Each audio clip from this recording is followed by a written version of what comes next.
Ayo! Hey, yo! We're back. The nosebleed section, boys. Just the two of us, the OGs. The OGs of the nosebleeds. If you don't recognize this guy on the side of me, that's Doug Bradley. We're back in 2015. Uh-huh. The big beard's gone. I feel naked. I don't like it. But my So wife loves it. And that is Mary. Really? Yep. Hmm. She likes seeing I don't know if you can see my dimples. Yeah, well, mine usually likes clean shaven, so next Yep. time you see me, this will be gone, and it'll just Darn be it. clean. I was getting before we got started, I was gonna say I'm digging the stash. Yeah, it's been a couple days, and she's already like, let's get rid of it. So, Oh man. At least mine, I will say I can grow mine in pretty fast, so I don't have to. yeah, the beard don't come in thick and fast. So, Yeah. anyways, enough about our facial hair. Yeah. We've kind of hit a milestone, quarter of a way to 100. Yeah, we're quarter of a century over here. Well, not really, but Yeah, as long as we're doing our numbers right. This is the 25th one, right?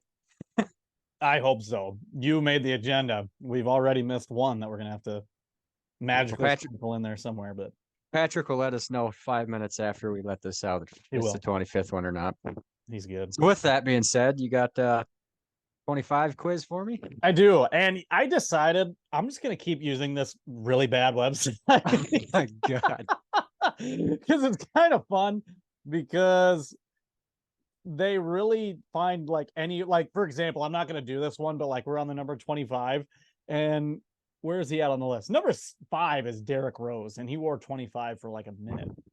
I mean, that's the second most famous number. There's worse ones out there than that. Yeah, and like I guarantee one of these you'll say is worse.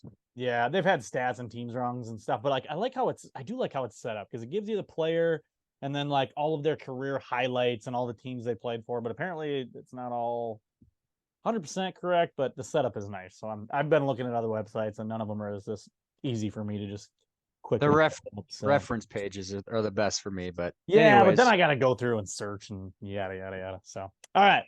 So we're gonna start off. This is the number 1 on the list. Probably pretty easy. I think of Barry Bonds. Yes, there you go. Didn't even have to give you a sport. Nicely done. Number 2. I didn't realize he started playing in '86. Is that right?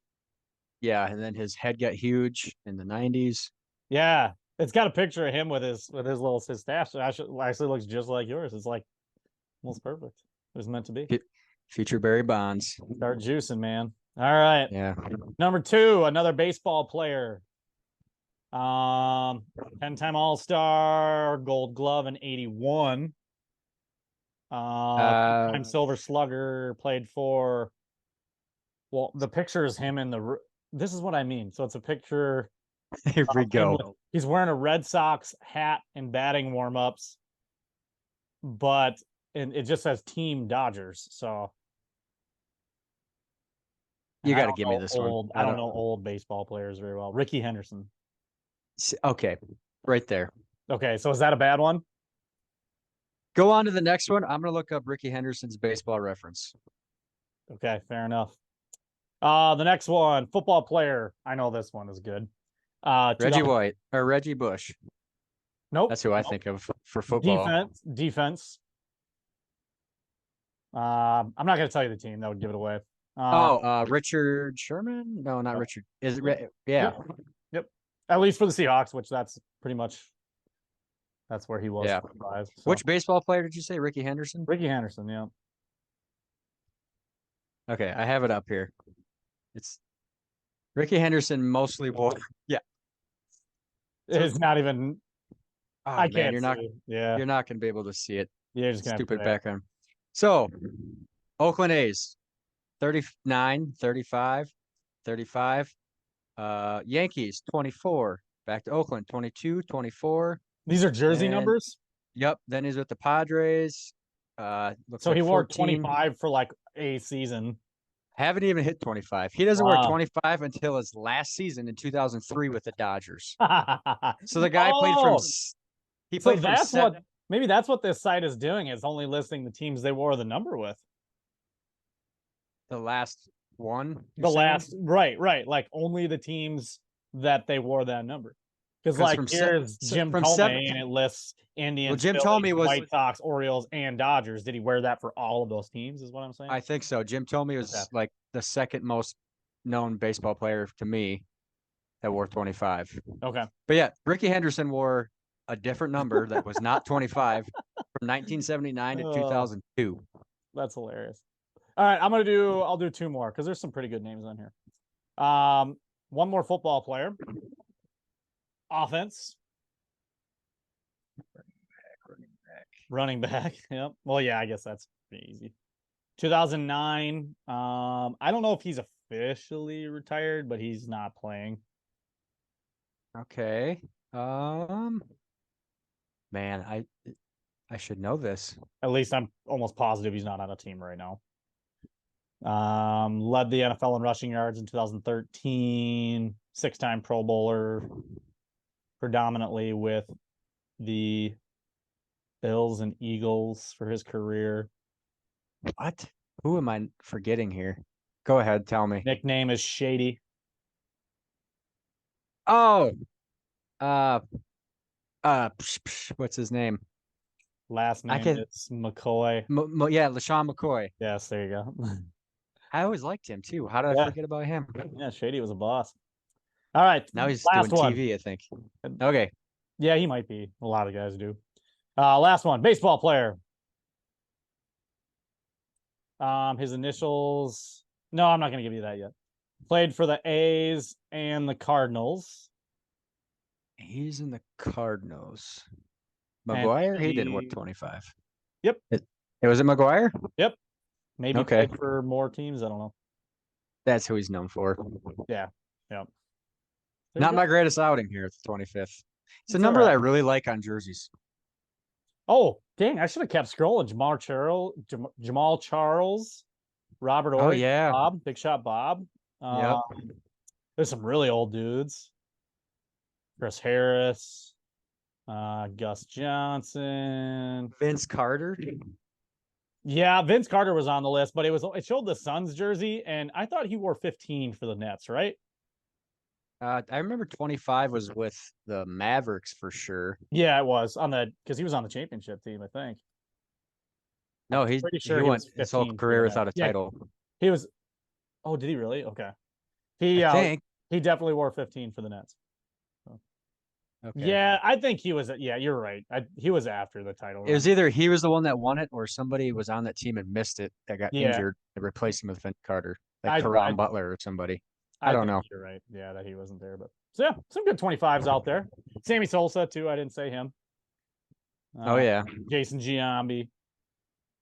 Oh yeah, yeah. There you go. Ben Simmons. There we go. Yeah, we can quit there. We'll stop the 25th one with Ben Simmons.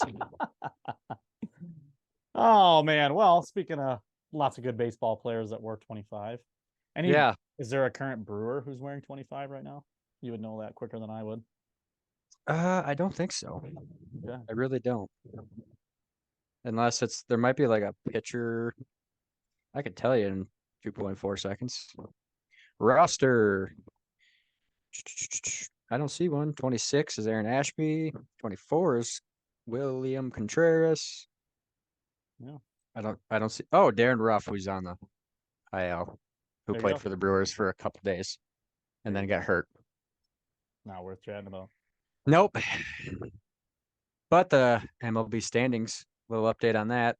As of 5:30 tonight, Braves are still first in the NL. This is Sunday night, by the way. Yes, Sunday night. August 13th. I'm sorry. No, you're good. Yeah. NL standings, we'll go through them first. Braves are still in first place. That team is a juggernaut. Still my favorite to come out of the NL, probably to win the World Series. Yeah, as I say, they should be favored across the board. Yeah, actually, they're for sure. So Matt Olson's leading the league in home runs now, past Shohei. He everybody talks about Shohei and how great of a season he's having. Sure, his pitching side's good too, but I saw a funny stat that said when they were tied for 40 home runs, it said Shohei's ERA was like 3 point something, and Matt Olson's ERA is 0.0, so he's better. That's good. Well, Shohei just hit 41. Yeah, Matt Olson's been at 42. He might have hit 42. 43 today. So Yeah, yeah. A fun Dodgers little are, race. yeah, Dodgers are having a sneaky good season.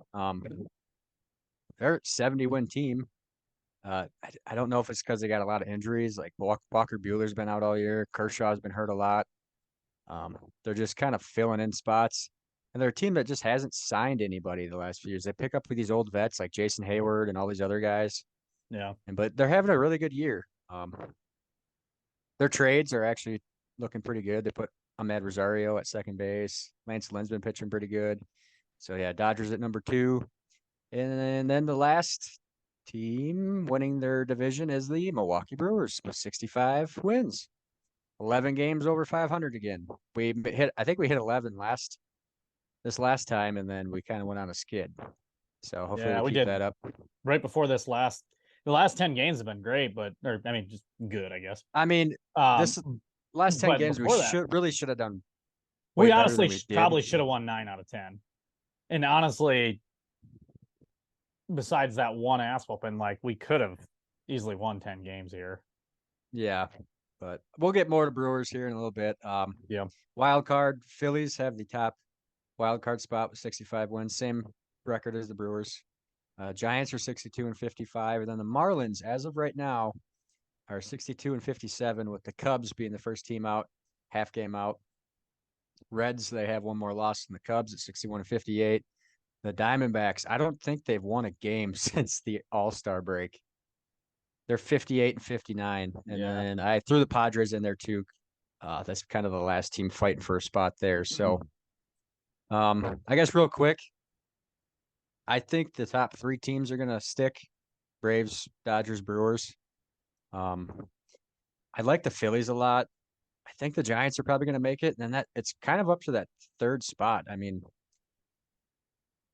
I'd like to see it be the Marlins, because if the standings stay the way they are, if the Brewers don't catch the Dodgers, which we're playing the Dodgers here next series, that would really tell us what's going to happen there. We would play a 3rd wild card team, and I really don't want to see the Cubs, because we're going to see in the last series of the year. Yeah. I don't want to see the Reds just because we've kicked the crap out of them all year. That'd be the time that they finally figure it out. Yep. And then the Diamondbacks are a young team that are just scrappy, and they got really good pitching like the Brewers. And if the Padres make it, then they're on a heater, and I don't want to see them. So go Marlins. Yeah, that's fair.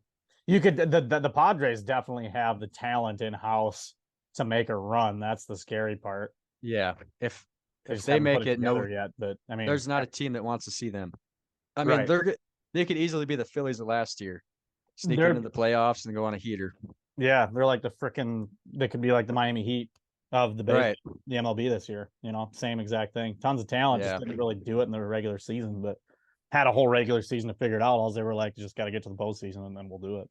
They're also on a bit of a skid though, because I think they were like a game under 500, maybe 2, and then they must have got swept or something, because they're 56 and 61 now. So, yeah, they're 3-7 in their last 10, 56 and 62. So they must have just lost today here. They must have just lost. So, yeah. Yeah, it's a bad last 10. Yeah, we'll hit on the Brewers a little bit more later about where they're sitting, but yeah, there's your NL update. AL, the Orioles are still in first place at 72 and 45. The Rangers at 70 and 47, and then the AL Central is garbage. 62 and 58, the Twins. I put the Guardians as the last team out here at 57 and 62, just because they're more or less fighting for their division, but they kind of gave up on the season and traded a bunch of guys away. So, yeah. The first wild card team is the Rays, 71 and 46. I don't know what's happened to them. If they didn't have that hot start, they'd be down here with the Astros, Blue Jays, Mariners. They're 71-49. Right. And they started hot. So, I mean, they're still top 3 team in the AL. So, yeah. Just in the worst division. Yeah. Well, the best. The best. The worst to be in for them. Yeah. Right. They have a lot of injuries. McClanahan's out for the year. Glasnow hasn't been able to stay healthy, and they got plenty of other injuries. So, Astros 68-51. I still see them catching the Rangers. I don't know if they're going to pass them. I see the Astros as being the number one wild card team. And then the Blue Jays are the last wild card team in right now at 66 and 54. First team out is the Seattle Mariners, who Jared Kelenic, he got hurt, and then they kind of minorly sold. They traded away Paul Sewald, who was their closer, to the Diamondbacks. That hasn't really worked out for them. And I think they're on like a 10-game, 11-game win streak. I think they lost today.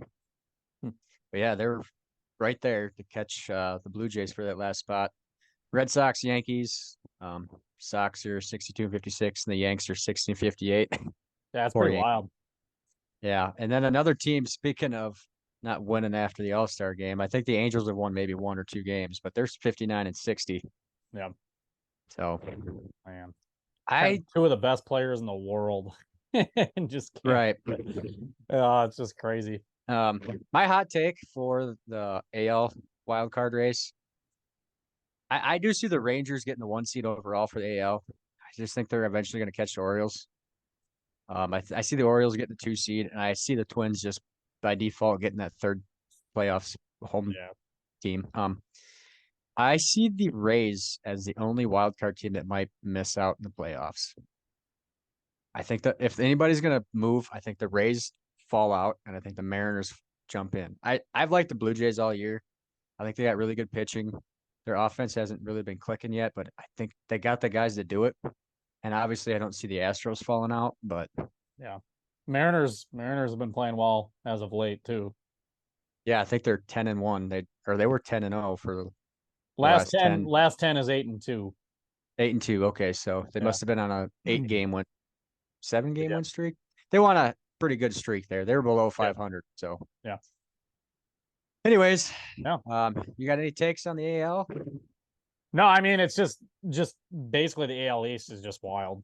That's like one of the most fun stories in baseball. If you're just talking divisional ranks and stuff, the fact that you're talking the Sox and the Yankees, pretty much all guaranteed to be out at this point. I mean, crazier things have happened, but yeah, I mean they're not far out. They're only they really aren't. But I mean, 2 to 4 games out in the loss column. But I mean, I only named the teams that are in right now. The teams that are in the hunt, and that is every AL East team.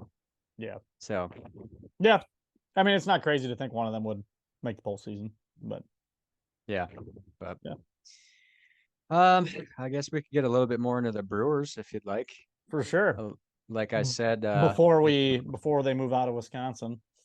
Yeah, we'll get to that at the end. That was going to be my background picture was Miller Park. Yeah, but it didn't load for me. American Family Field. No, I meant Miller Park. I always call it Miller Park. I refuse to call it the other one. Sorry, I know. Yeah. I know they helped a lot, but it's gonna be Miller Park forever. Yeah. They've won 5 of the last 6. They probably could have had a little bit better winning streak than this, but hey, I texted you guys after a couple rocky wins in Colorado. Yeah. Over extra inning games. I said we need to sweep these White Sox. I mean, we're doing the minimum of splitting a series with the Pirates. I think we lost a series to the Nationals before that. Yeah. This is where we should have been winning 2 of 3, sweeping 3 of 4. Yeah. And we're just barely getting by. So we needed the sweep of the White Sox because I think we got the Dodgers and the Rangers coming up. And I think another good team after that. So yeah. It was good timing. They put it together when they needed to. Yeah. The score today, I think the final is 7-3. They put JC Mejia in there. We probably could have won 7-0 if we actually pitched our guys. So the one thing that I was hoping they were going to win 7-0 because everybody is way head over heels over this win differential. There's the Brewers that were at like even runs scored versus runs allowed. Yeah. And the Cubs are like 65 over. So like, really? Everybody's like, oh, the Cubs are going to make the playoffs. Just look at the run differential. And then I was like, okay, we're up 7-0. We'll be plus 11. And let's just slowly. I'd like to get to plus 25 by the end of the year. Sure. Then we get up them 3 runs, and it's like, okay, I guess it's only plus 4. Now we got to play the Dodgers. Yeah, I will say though, like the bats have finally been coming in these last 2 series. Yeah, we've had 7 runs or 12 runs in every game the past 2 series, except for the one yesterday where we only had 3.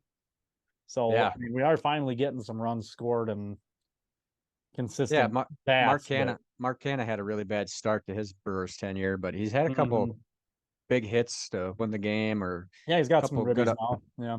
Yeah, and not Telez, sorry. Adames, he's finally, after sitting him, he's starting to hit the ball. He had a homer the other day. He had the RBI today, or not RBI, but I think he put Frelick in scoring position, first and third with whatever it was. So he's finally hitting the ball.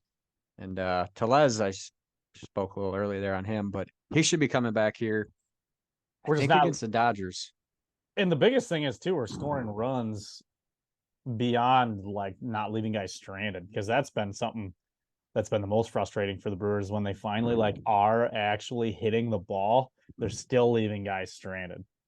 Yeah. You know, like at very tense parts of the season, it's like hitting the ball all right, we just can't score damn runs unless someone's going yard. We were leaving a lot of guys stranded there for a while. Yeah, and with Telez coming back, they're gonna platoon him with Santana at first. Yeah. They're both really good defenders despite their age and weight. Mm-hmm. So that'll be nice. Yeah, so he it'll be basically nice got the same guy tonight. it'll just be nice to have a power lefty bat. I know Winker's been hurt, but he wasn't doing anything when he was there. He was supposed to be a big power lefty. Otherwise, we got Bryce Terang, who's been hitting the ball pretty good lately. A couple of switch hitters with Carantini and Santana. Santana had his nice 3-run homer today, but we're missing a nice power lefty bat. So hopefully Telez comes back. I was gonna say, are you excited for Rowdy to, like be back? I mean, obviously you're excited to see, if he can contribute to the team, but he's kind of having up and down.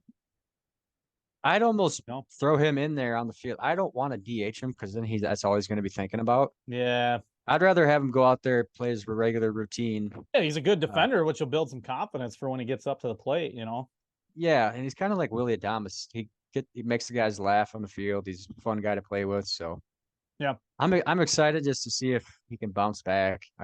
We need him to.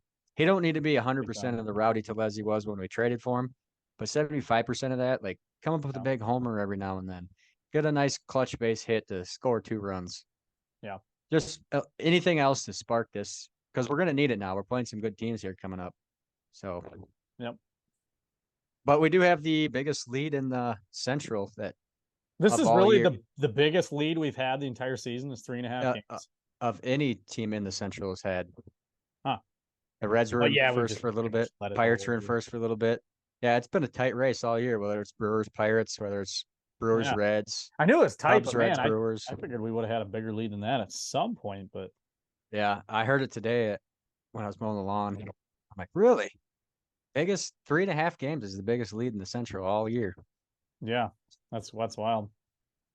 I mean, I'm not excited about how our last few series went, besides the White Sox, but yet we still have this lead. So, yeah, I guess keep it going into the Dodgers series.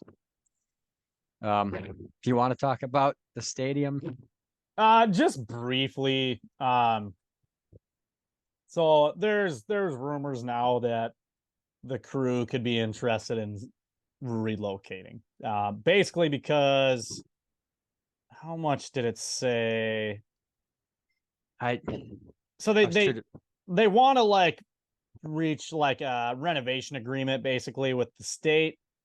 And I can't remember. I'm trying to find it here. How much? 448 million is what they're thinking they'll need for renovations. Right. Because it's a publicly owned stadium. Yep. I mean, Rob Manfred has also been, lobbying for this, which, I mean, that makes sense, but it's going to come down to, are the taxpayers of Wisconsin going to help with the renovations on this ballpark? Whether they get that or not, I don't think the Brewers are going anywhere. I think it's kind of more just like Patrick kind of said this too in our group chat. I think it's just more of them talking big in order to get some assistance from the state. I don't know. Well, didn't this kind of happen with the Bucks? Well, yeah. I mean, the Bradley Center was the whole thing, and a lot of people really had an issue with the Fiserv because that was taxpayers' dollars going into a basketball stadium, and I get it. I understand, but these things are going to happen regardless. And Right. the taxpayers, our tax dollars are going to be going into something somewhere regardless. And I do think the Fiserv has lived up to its promise of being this massive, not just sporting complex for the state. I mean, they're doing everything there. I've only been to basketball and a concert there, but I can say a concert there and a rock concert there. I saw Papa Roach and Shinedown there. It was awesome. And there was tons of room. And honestly, going in there to like see a concert compared to when you go for a Bucks game, it's almost like didn't even feel like the same place. So I mean, they do a great job of making it a multi-dimensional space. I'm pretty sure they do like monster trucks and stuff there, right? If I remember right. Yeah. I mean, they do everything there. So, and there's tons. And they also won a championship shortly after getting it too. So I mean, that's something to say. Not that like the stadium did it, but just the fact that within 2 years of the opening of this stadium, we win a title. So not that like the Brewers are gonna make these renovations and immediately improve their team, but right. And there's way worse. There's way worse stadiums out there for ballparks. You're talking or ballparks, yeah. I mean, look at Wrigley, but it's like the Wrigley now. You're just playing, and it's the nostalgia of it. We'll go to Oakland. yeah, right. But they're also apparently relocating.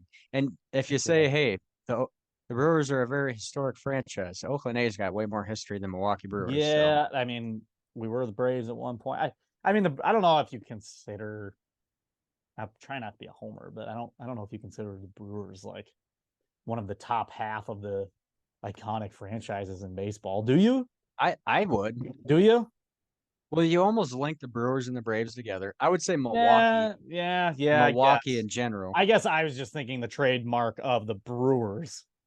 Like, obviously, the Braves with, with Hank Aaron, like, obviously there's some great nostalgia there, but I would say we're top 15.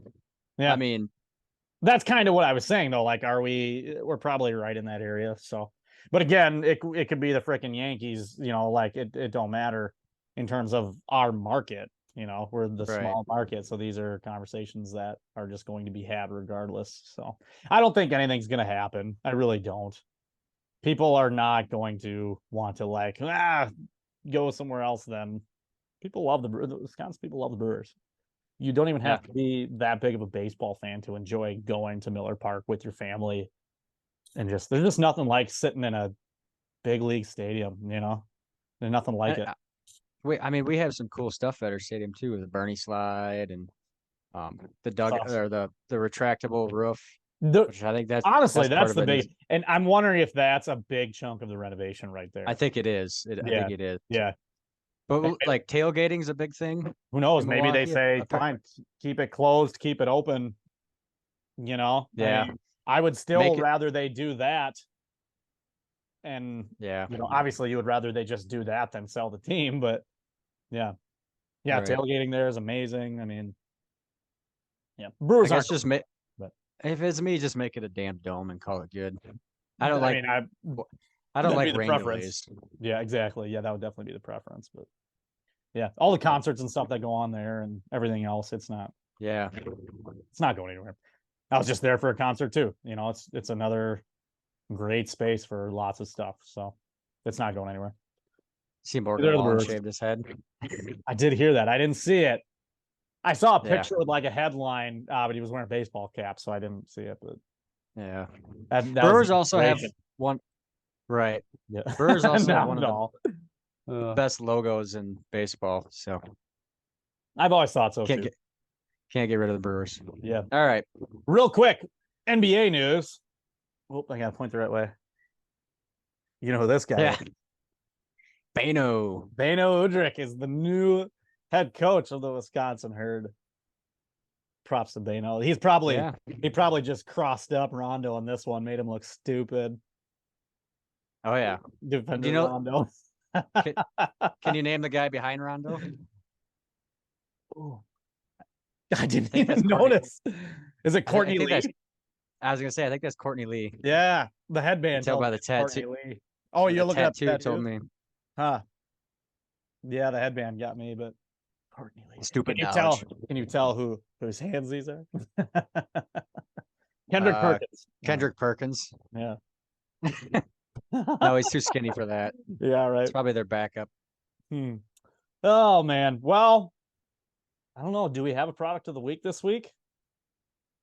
You mentioned something about school shopping because Yeah, I saw on your Snapchat you went to school. I used to love school shopping. That was like as much as like you didn't want school to start, school shopping was the bomb diggity. Yeah, and you're like, try to get a product of the week out of school shopping. And really, my takeaways are way different than when I was a kid. I went Yeah. and I got a matching folder notebook. By the way, did you have colors for the same classes every year? Like Science, to me, yeah, science is green, math is red. nope. See, Cheyenne says the same thing. History Math or is red. social studies? No, No, history or social that's studies is blue. red. No, history and social studies is blue. No, math is blue. Oh boy. But see, they don't have to worry about that anymore Yeah, that's because each kid got like 1 or 2 folders that's crazy. and no notebooks and That's 500 glue sticks and a bunch of dry erase markers. Like, yep. Clayton needed 8 of them and an eraser, and then he needed 8 glue sticks. That was the weirdest. Like, that's I don't even crazy. know. Yeah, 8 glue sticks. Expensive. Yeah, it must just depend on the school you go to as well. Because I don't know if our kids. I could be wrong, but I don't know if the kids at my school need to provide. Like I said, I taught summer school this summer, and just borrowed a teacher's classroom because I'm a PE teacher. Right. And she just had a whole tub just filled with glue sticks. So I was just like, okay. I see where they're going. Use them, but yeah, right. Yeah, that's what I mean. Like, I'm surprised. Yeah, but I don't know, different districts. So who knows? Yeah. So I mean, product. Excuse me. I guess product of the week would be what? Kohl's. That's J.C. Penney's when that was a thing. That's what we always did. That's where you got school clothes. We ended up going to Walmart for school supplies in Dubuque. Yeah, just that's because what we did too. Yeah, Target didn't have much. Target was kind of our go-to plan. I love Target, but yeah, there. for that kind of stuff, I don't get me wrong, I love Target, but when you're just going for bulk and stuff like that, yeah, Walmart's probably the best to go. And another thing that kids get nowadays, because of, I don't know if pandemic or what, but they all need a water bottle. Mm-hmm. So TJ Maxx, that came in handy for water bottles. TJ Maxx is the best store on earth. Next to Sierra. You ever been to Sierra? No. So good. It's owned by like the same people as TJ Maxx. It's basically like a TJ Maxx, but only for like sporty clothes and stuff, and really like lots of camping stuff. Oh yeah. Oh, it's so good. Gotcha. But yeah, the Max is great. We spend a lot of time at the Max. So, yeah, same here. My best, just while we wrap this conversation up, my best school shopping like shirt I ever got. And you might remember. I think you had, because I think I was in 7th grade that year, and that's when you would have started high school, so we wouldn't have been. Well, I would have still seen you every day. Well, yeah. No, you wouldn't have. No, because the middle school is in Bloomington. Well, what's the shirt? Yeah, regardless, I had my glow in the dark Bert and Ernie shirt. Yes, I remember the shirt. Okay, it was black. Yep.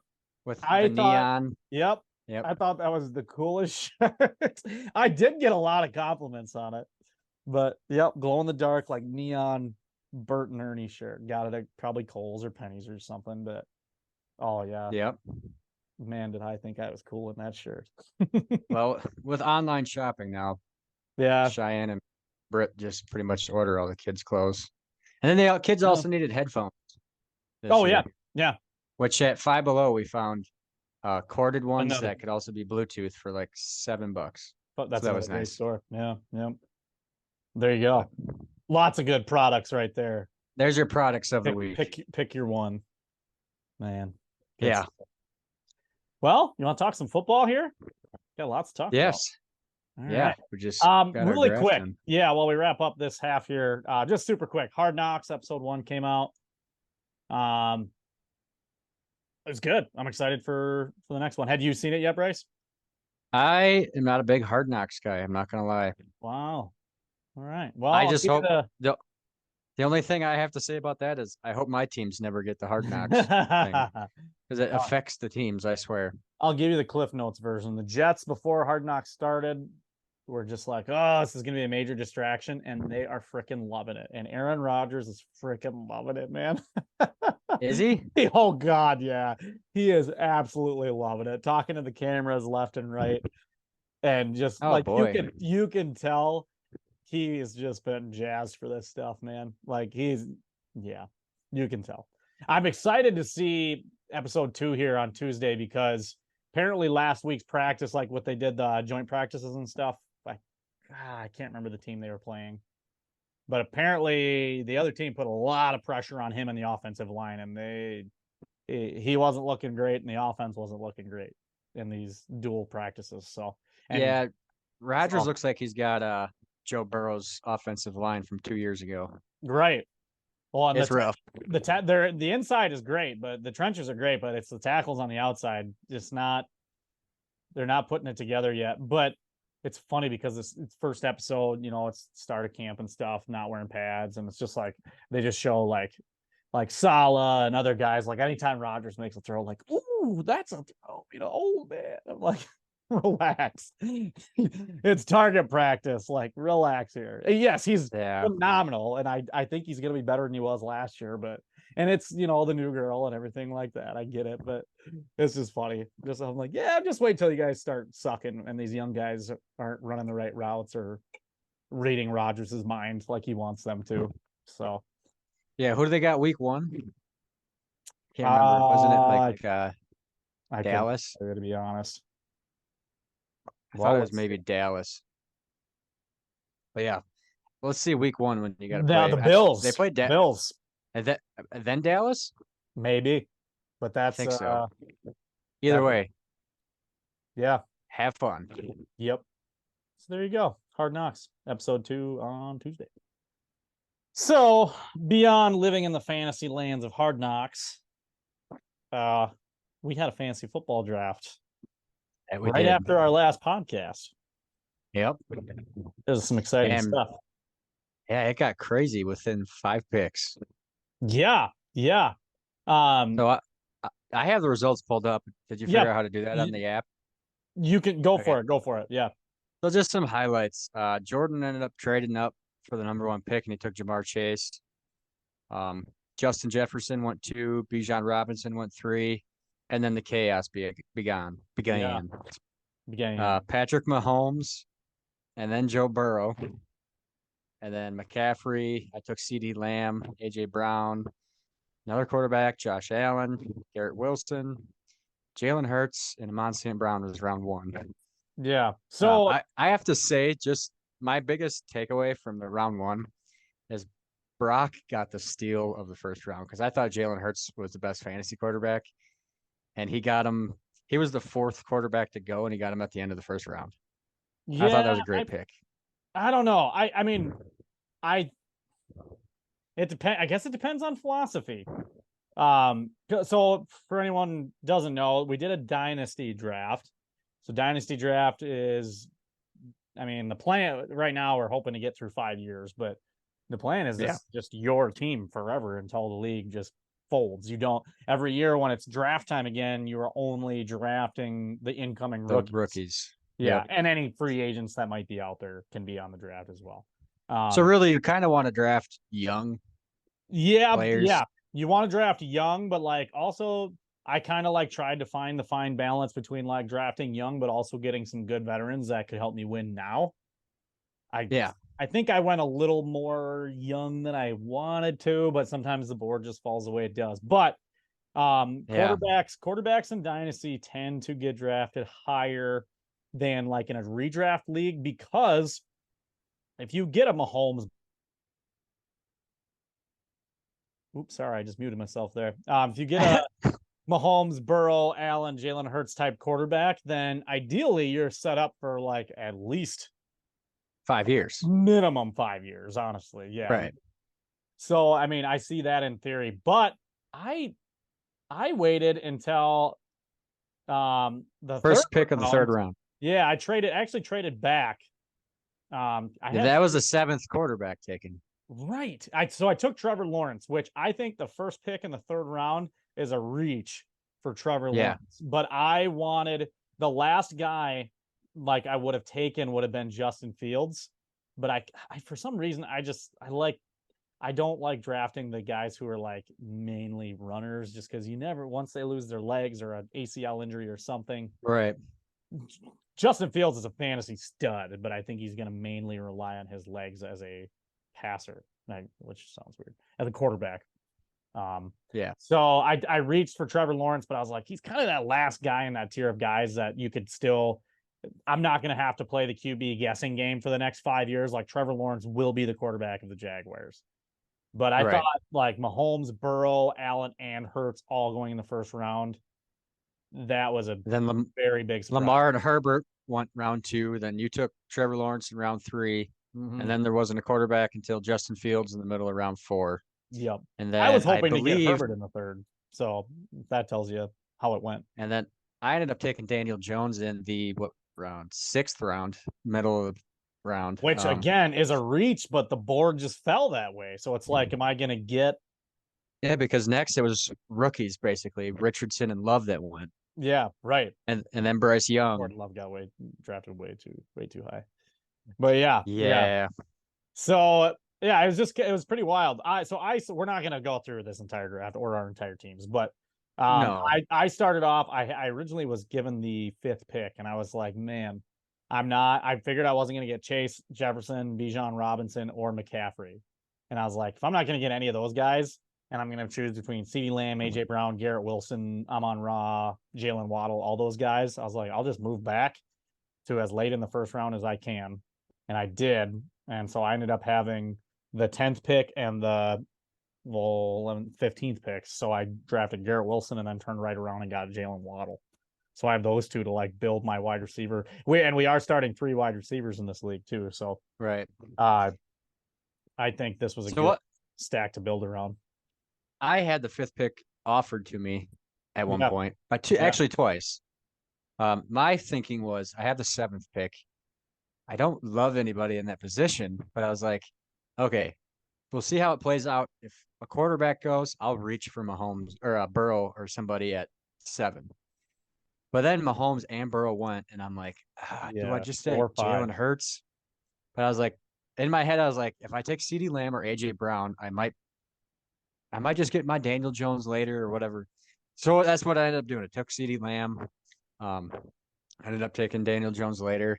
But then after the draft, we were talking about how I never trade, and I just made 2 blockbuster trades. Yeah, you've made 2 huge trades in a week. Yeah, so I have Burrow now. I probably lost that trade, especially taking away that I probably could have just had the 5th pick. And just trading. But in hindsight, you never know. Yeah, so I ended up trading away CeeDee Lamb. I can't remember the full. I don't know if you can pull that up easily. Yeah. But I gave up a little too much. I also traded away a 1st round pick. But I figured I didn't need to give up Daniel Jones either. So I kind of have 2 quarterbacks now, Burrow and Daniel Jones, that I'm going to have them for a good 5 to 10 years. Yeah. So I'm set at quarterback, and they're both really young. You gave up, I think you lost this trade. You gave up Geno, CeeDee Lamb, Quentin Johnston, Sky Moore, and next year's 1st rounder for Michael Gallup, George Pickens, which is a good young receiver, and Joe. So that was like the 14th back and forth that we had. I did not want to give up Quentin Johnston.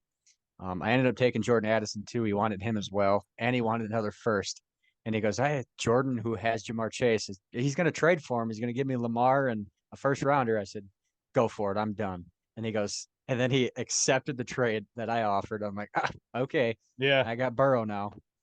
And then I was talking to you, and you're like, yeah, you probably lost that. Maybe go get Higgins or something. I'm like, so I messaged Jordan. I said, what's it going to take to get Chase? And he wanted Tony Pollard as the main piece, but he also wanted probably Pickens back and Gallup. I don't know.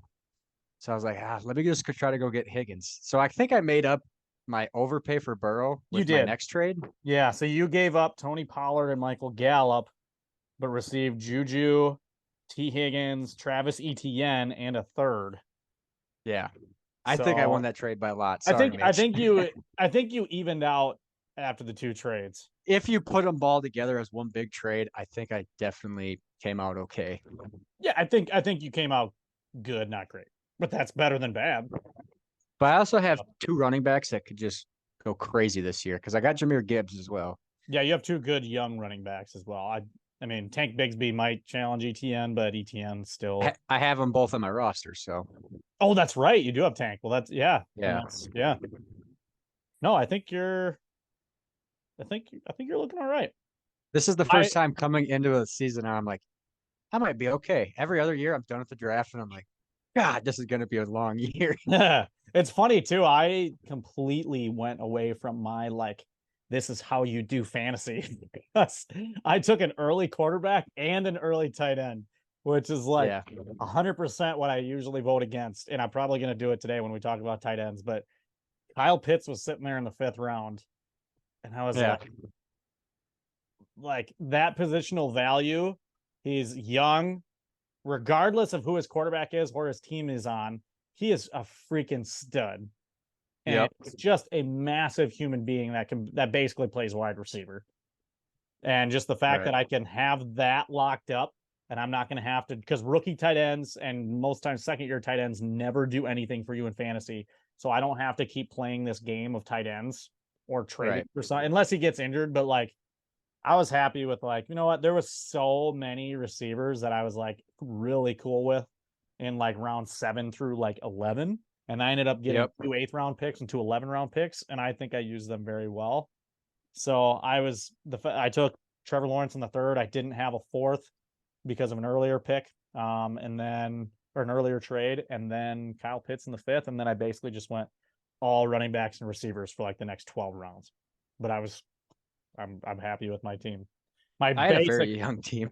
yeah, my My basic first building blocks are like Trevor Lawrence, and I did pick up Desmond Ridder and Pickett. Just I think Pickett would be a safe like bye week guy. He'll get me 14 points or something. You know, Ridder I don't think is going to right. do it, but I'm like on the off chance that he does because he's got great weapons. I think he could have a really good fantasy year. We'll see. We'll see. I think he's probably going to get a lot of turnovers too. But if he just starts slinging the ball, then that'll be fine for fantasy. But Garrett Wilson, Jalen Waddle were my 2 big ones. I got some veteran receivers in Lockett, Deontay Johnson, who are still Deontay Johnson's still pretty young. Lockett not so much. But then and Jahan Dotson, who I really like for Washington. I think he's quarterback proof. I know they got Sam Howell this year, but he's kind of Yeah. like the guy where just get him the ball in space and he'll take it for you. He'll do the work for you. Running backs, I drafted James Cook. I drafted Dalvin super late. I think it was like the 14th or 15th round. He was still sitting there. I was like, you know what? For a trade piece or just whoever he goes to this year, even if I start him at the flex, who knows? But then I just took a Yep. lot of gambles on running backs at that point. Roshan Johnson, who I really like, rookie for the Bears. Rashad Penny, Gus Edwards. I think Antonio Gibson can do something. I picked up Elijah Mitchell just in case McCaffrey goes down. He's actually legitimately good. So that's basically my team in a nutshell. Yeah. I was just looking back at how many rookies I had, but I ended up trading a lot away. I guess be a good transition. The only non rookie positions, well, I don't have any rookie tight ends. I kind of have veteran tight ends just because I kind of just valued everything else first, and then I'm like, okay, and then Yeah. I realized I don't But have any tight ends. Evan Ingram is young enough to where like I mean he's Yeah, and he not kind of young, he's 28, but like you could still get 5 solid seasons out of Evan Ingram if he continues to be on the path that, and last year he was great. I think I have 2 top 10 tight ends for fantasy this year. Arguably, yeah. Darren Waller and Evan Ingram. Yeah. Which do you want to transition into that now, or do you want to talk a little Yeah. bit more fantasy? Well, I mean that is fantasy, but yeah, Well, our draft, I should say. yeah. Sorry. No, I think that's pretty good. We don't need to dive into every single team here or anything, but it was fun doing the dynasty league. I've done a dynasty league before, but it's been a number of years and it fizzled out after like 3 seasons and it was 14 teams, so your rosters are pretty thin. Yeah. This draft took us 2.5 hours. It was a long draft. It was a long draft, but I'm really excited. 12 teams, 25 rounds. So, and I think the way I saw some other commissioners, I just kind of looked up stuff online, and other commissioners, they said do the payout for 5 years, and that way, if someone wants to drop out of the league, you already got their money. So that's kind of so that's the way we did it. We paid our league fees for the next 5 years, and that kind of gives you a little insurance if a guy, if you have a really crappy team for 4 seasons in a row, you're not going to want to keep paying to suck. Right. If someone has to take over a really bad team, you can say, well, at least you don't have to pay, so. Right. Yeah. So I was happy about that. I'm just excited to get started. So. Yeah, me too. I've been looking at that app every day. Yeah. It's exciting. Well, yeah, you especially with 2 massive trades. Yeah. And I was telling everybody I'm not getting into the trades and everything else. And yeah. I had some funny stories about Cheyenne working at Rural Route with a couple guys that I've never met, but they were in our draft, and one of them thought I was a Cowboys fan because I took so many Cowboys, and she laughed at him. Another one said, "Oh my God, your husband just traded away Joe Burrow." And this is my favorite moment of my wife. She said, "I double checked that. There's no way he would trade away Joe Burrow." Yeah. And he, oh yeah, he traded for Joe Burrow. Wow, she must really be into sports. Yeah, definitely not. She's so annoyed by that whole situation. Oh man, that's awesome. But yeah, well, we're gonna keep talking fantasy here, but we're gonna talk the tight end position. I think this is the most obvious number one. Yeah, so we're gonna rank our top 10 here. Yeah, we got one more week of ranking top 10s after this. We're gonna do defense next week, which that is not gonna be an important conversation, but we'll do it. We'll do it. Yeah. We might as well finish it out. We've done every other I'm honestly position. probably just going to pull up ESPN's rankings and just talk about it because there's no sense. But we'll have that conversation next week. I'll argue why the Bengals are in the top 10. There we go. Before we even give our lists, my one thing with tight ends, and we just kind of talked about the dynasty stuff here, just my advice to you is you got to know your format of your league when it comes to drafting tight ends. Like me taking Kyle Pitts in the 5th in dynasty, that's because, like I said, now when we do rookie drafts, I'm not going to have to waste a 1st or 2nd round pick on a tight end who's not going to contribute to my team for like 3 years. Okay. Right. 1st and 2nd year tight ends, just history tells you they don't help you in fantasy. Even the really good ones beyond your like Evan Ingram season and Kyle Pitts. There's not many of those guys out there. So if you don't want to make the ebb and flow of trading and trying to find young guys on the waiver wire and stuff every week and just get one solid dude, that's the route I took for dynasty. Now, if you're in redraft, if you don't get one of the top, honestly, for me this year, the top 2 guys, you just punt it. That's for me, and I've done that my whole life. I haven't even worried about the top 2. I've just punted tight end my entire life in fantasy football, and it has done me well. If you get your Travis Kelce, spoiler alert, he's the number 1. Yep. You have that insane positional advantage, but his average draft position right now, his ADP is like top 6, top 5. Yeah. Because he's amazing. Don't get me wrong. He's going to score you a buttload of points. He's going to by far be the best tight end. Him and Mahomes have one of the greatest connections in NFL history. But then your running back and wide receivers and arguably quarterbacks are going to be, you're going to lose that positional advantage. Right. So it's like, is it work? Because that's a 1Z position. You only start one tight end unless it's like your league's like tight end premium or, whatever it is. So I guess tight end premium is when you up the points. Some people do tight end premium to where if a tight end gets a catch or a touchdown, they make it worth more than like if a wide receiver or running back would, just to like give a little love to the tight ends. Then that's different. But if Kelce might go number 1 in that draft. Honestly, in a tight end premium, Kelce is in the number 1 conversation. Yeah. But if you're just like a regular PPR or ESPN league or something, think long and hard about like drafting, George Kittle in the 4th round when he's going to be injured. He might get you 8 games. And even then, who knows when you could get a guy later on who could do just about as much or slightly less, but more consistently. So that's in our league, Kyle, who I traded for Burrow with, has Kelce and Kittle. Did you see that? Yeah. There's some guys that we have another guy in our league, Brad, who in our other league who has like stacked tight ends always. Like he always had Gronk and the next best guy, and that was like his thing. And it worked for him because he would always just flex out his tight end.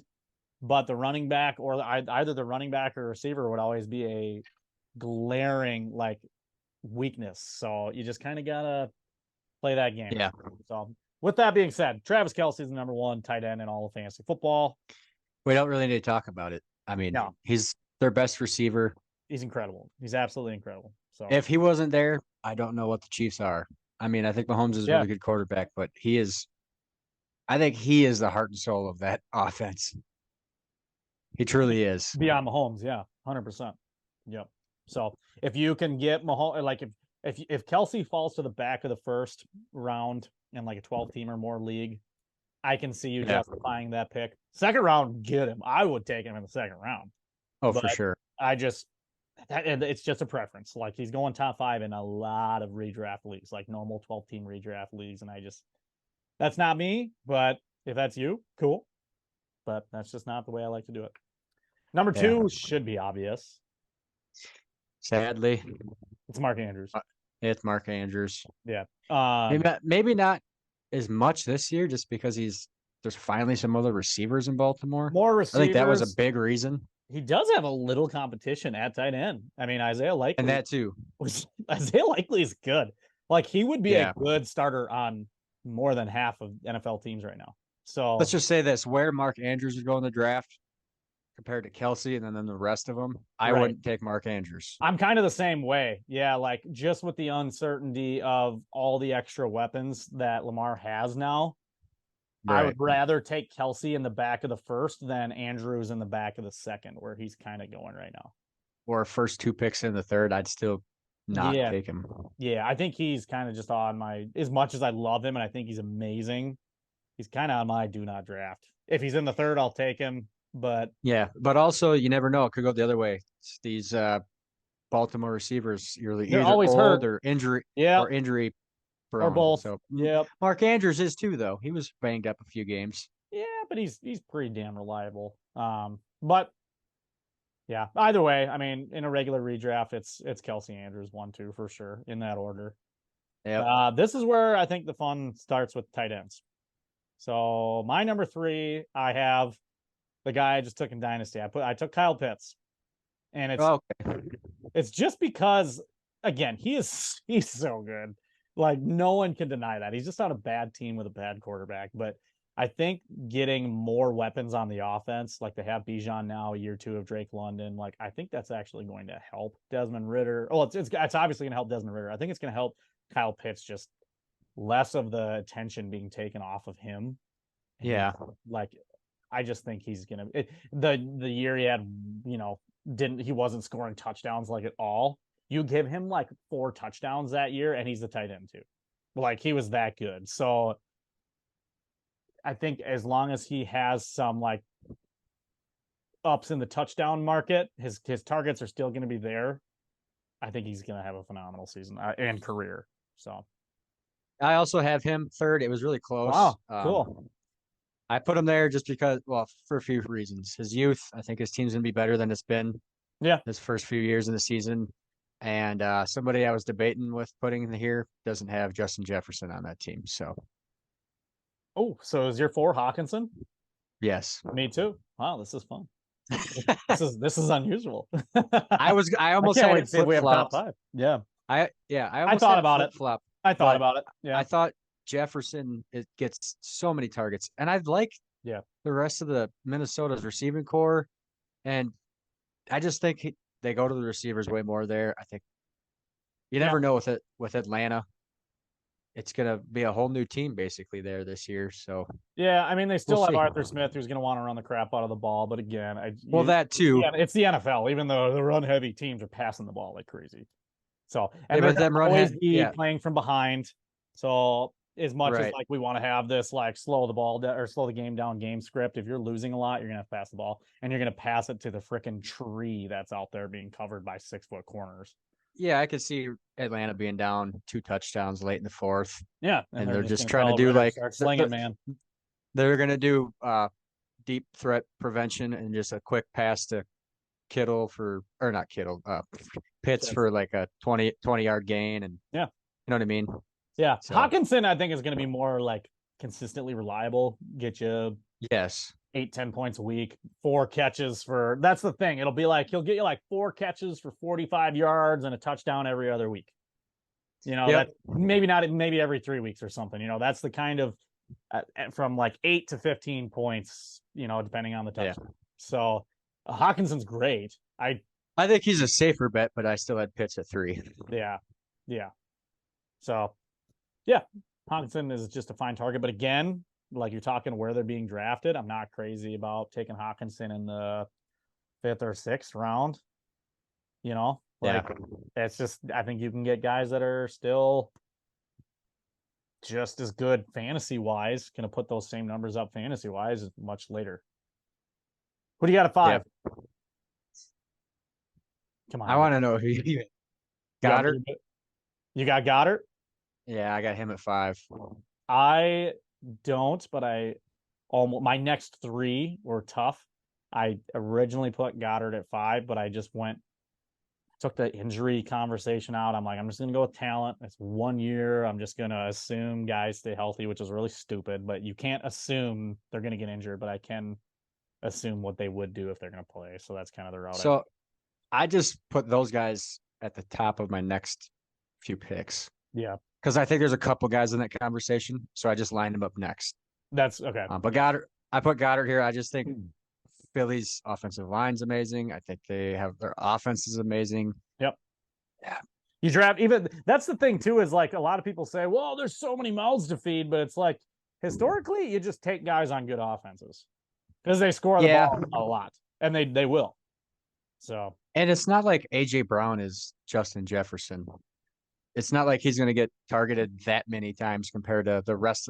They also have Smith. He's pretty damn good. I think they just have he is. But I mean, like passing to him wise, he's not going to get 80% of the targets. Yeah, they are going to have a lot of running back targets, I think, this year between DeAndre Swift. Yeah, he's not on the field because he's going to be injured or cut from the team. Hot take. Right. Kenny Gainwell as well, but still, yeah, Dallas Goedert again. He's kind of like Hawkinson. He's just a good, reliable guy. He'll have some splash weeks. He's had because I had him one season in fantasy. He had a couple like massive games, so he's got it in him, especially when defense is really going to be locking down the outside with AJ Brown and Devontae Smith, and the middle of the field might be open. So, who do you got? I have Kittle. I assume these next 3 picks are all going to be the same, or at least very similar. But Kittle has the talent to be number 2. It's just he's just been so injured. So I love Kittle, the talent, the player. It's just I don't think he's going to play a full slate of games. It was tough for me to put him at 5, and now after hearing your conversation, I probably wish I would have put Goddard there. But if he stays healthy, he's really good, really, really good. I made this list and I was surprised where I have Kittle, but I think the big question is who's your quarterback? I don't know if that's going to matter much, because tight ends tend to be a little quarterback proof because they're good dump off guys in a lot of scenarios. I agree, but then again, I think they had McCaffrey for that position, that part too. Yeah, that's fair. So point. I dropped Kittle a couple of spots more than I thought. Okay. So I don't have him at 6 either. What do you got at 6? I got Darren Waller there. I have Darren for Waller this season. Well. Yes. For this season, right? Darren Waller, if he could stay healthy, even if you only get 12 games out of him, this is the spot to have him because Daniel Jones is going to throw the ball to him. Yeah, this is where he's going to get targeted. Start for where he's going in drafts right now. This is where I would start considering guys to start drafting. Like if you're not going to take Kelsey Andrews, this is kind of where I would start because I've seen Waller falling to like the 7th round. And again, for this season, he's like I said, I think I said this in the last pod. They basically said they have to take Waller off the field in practice sometimes just so Daniel Jones will throw to someone else. So, they really are having a great connection. In our draft, I took Daniel Jones, I think 6th round, and then the next pick I took Darren Waller. Yeah. So, no, he's set up for success. He's just got to stay on the field. So, number 7, I had Goddard there. Again, my Uh, Kittle, That's Walker, for Goddard. Is that where you have Kittle? yeah. Yeah. So we're dang, look at us. But Honestly, we just have to flop 5 and 7, I think, I right? honestly like could easily do that though, because like I said, I originally had Goddard at 5. So, Yeah. and then it's Waller, Kittle are basically the same for me. So Yeah. it's just hard to say, man. You can't predict injuries, but you can with these Right. guys who have After never so many played a years, you full know it's season. going to happen. Yeah. Um, Next was a guy that really frustrated me. I had him on my team last year. We're on number 8, right? Number 8, I have Evan Ingram. I do I too. would play him the wrong week every effing week last Yeah. week. Yeah. He would get 6 points the week I'd play him. He'd Yep. be on my bench the next week, 35 points. I'm Yeah. like, what? He had a All great right, season, but it was it, it very was roller coastery. Yep. it was every other game. Yeah. Yep. It was But his best season since his rookie year, which is crazy for a tight end to say. But he had one of the greatest rookie tight end seasons in history. So you also had him at 8 then? I did. Yep. I think again, maybe more mouths to feed is a good thing. You know, bringing in Calvin Yeah. Ridley and Tank Bigsby out of the backfield catching passes. I just think again, just you want to invest in guys in good offenses and good quarterbacks and good coaches. And I think the Jags, I think, are legit. I really do. I think they have a great offense. Doug Peterson is a good coach. That's all there is to it. He's known as the quarterback whisperer, so that's kind of that was honestly a big reason why I drafted Trevor Lawrence as well, because I know that he has a great coach for a quarterback. So I think that whole offense is going to put it together this year, and Evan Ingram is good. So Yeah. I mean, what else are you going to say? I know we will not have the same 9 and 10. So you go ahead first with your number 9. Yeah, probably not. If we do, this is going to be amazing. Yeah, no, I doubt it. My number 9 is Chiga Konkwu for the Titans. For the Titans. Okay. Really talented young tight end for the Titans. I think he's going to be a target hog. I don't think Hopkins is going to be what he's not going to be old Hopkins, and Chig is really athletic and he can go up and get it, man. So he was a rookie last year and he just showed really great flashes. So I mean, same reasons. He's like 6'3", 240. So. I also have a sophomore, Jake Ferguson. Ooh, Jake the Snake. And the reasons. I like it. So Dak wants to throw less interceptions. Yeah. Jake Ferguson's going to be open because they got the wide receivers for coverage. All right. You guys are kind of a double coverage. Jake Ferguson. He's going to get the targets. Jake at my number 10. I really almost did. Yep. Wow. He's in my honorable mentions. So yeah. Who do you have at 10 then? You go ahead because I'm really hoping we have the same. Okay. I have the Muth, Pat Freiermuth. Oh. For the Steelers. I do not. The reason he had a great season as well last year. I think he's just going to be good old reliable. Ironically, kind of reminds me a lot of Heath Miller that used to play for the Steelers. Just good old reliable tight end. You can get him in like the 10, 11, maybe 12th rounds. And he's just going to be a every week tight end starter for you, but just don't expect big things. But if you want a tight end that can go out there and get you 9 points, 10 points every week, I think Pat Freiermuth is going to be your guy. He's got a young quarterback. Young quarterbacks tend to target the tight end position. They did bring in Darnell Washington, that giant tight end from Georgia. Yeah. But he's more of a block. Yeah, more of a blocker. I don't think he's going to be a super big threat to Freiermuth's targets. So I was just going to copy you on the 10th one if you ended up picking this guy, but I was going to say Noah Fant. But really? I'm not going to say him anymore. I'm going to say Irv Smith. Yeah. Because wow, even him. Whoever is the Bengals tight end gets a lot of targets. Joe Burrow likes his tight ends, and I think Irv Smith might be the most talented one that we've had in the last few years. We've had Hayden Hurst. We had CJ Uzama. If Irv Smith can stay healthy, that's the problem. He's going to get the targets. I'm putting him at 10 just because he's got the talent. Minnesota giving up on him so quickly pretty much told me like, yeah, there's something about this guy that just isn't sitting right.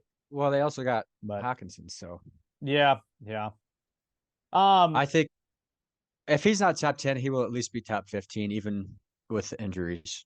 Yeah, possibly. He's a guy you could literally just like be your second tight end that you take with like your last pick in the draft. You could probably get him that late. So And then one other guy I wanted to mention, I was going to put Dalton Kincaid in here, but you yeah. talked me out of So the well, rookies in the yeah, top 10. exactly. So I made an honorable mentions list, and it's like just the young guys. So Dalton Yep. Kincaid, he's so talented, but he's a rookie. Luke Musgrave for the Packers. He's just exploding in camp. Downfield threat. They're saying he looks like Jermichael Finley. That's great. He's not going to be Jermichael Finley as a rookie, but I'm super excited for him.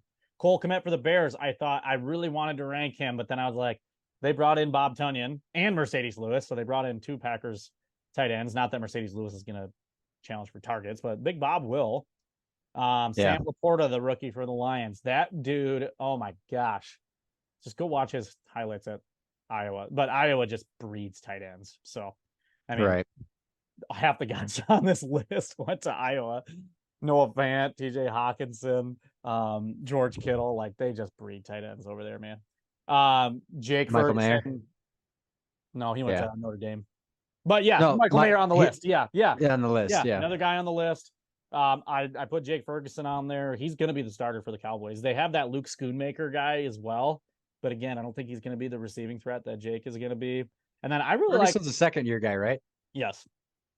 Okay, yeah. And then I really like Trey McBride for the Cardinals. Zach Ertz, I think, is old, injured, not much left in the tank. Trey McBride's going into his second year looking good. So and with them Cardinals, it's like you're probably gonna get a lot of running back and tight end targets. Yeah, and I draft James Conner because I'm like, he's gonna get a bunch of handoffs. He will. Yeah, yep, he will. So yeah, they have no one to throw the ball to besides Marquise Brown is just a downfield gunner, and then Rondale Moore is like 5'5". So Trey McBride, I think, is a sneaky good tight end target as well if you're just waiting it out.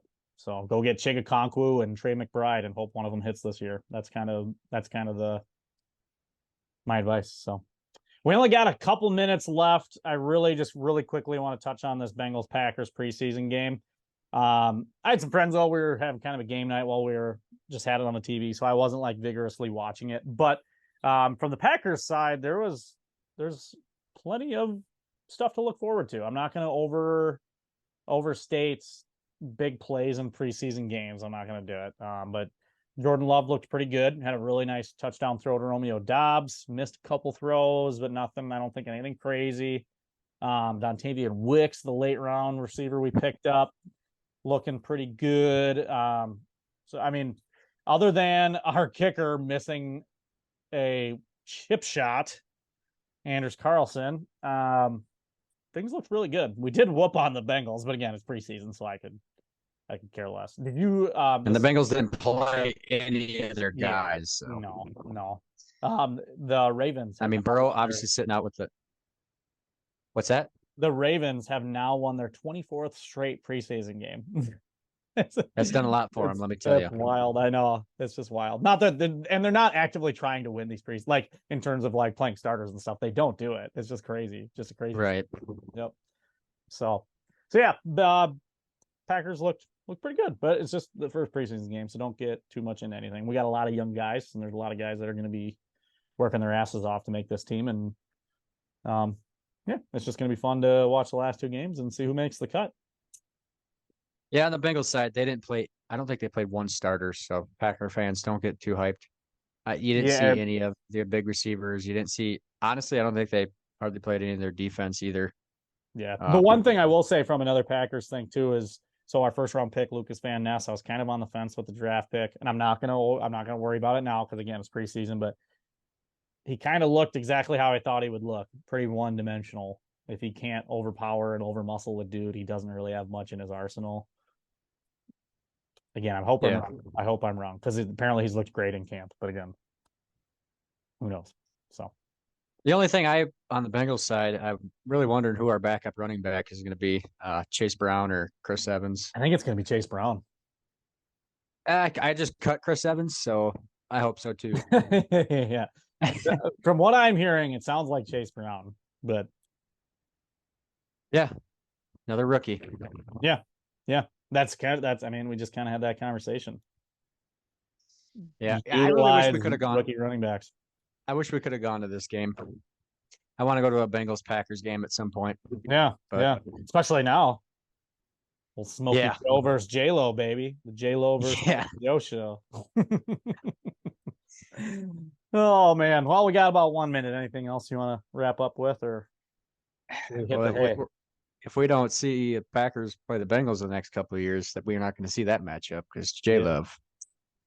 I don't know if he'll be our long term quarterback. we'll see. We'll see about that. He could be. Not guaranteeing it. That's the crazy thing about this season is it literally could go anywhere. I wouldn't be. I don't think it's going to happen, but I wouldn't be that shocked if Jordan Love fell flat on his face. And I also Yeah. wouldn't be that shocked if he was a top 15 quarterback this year. So And we're 10-7, yeah. We will see. Yeah, will. next week we're doing the defense. Maybe we'll do have a guest maybe next week. We'll see. Maybe. Yeah.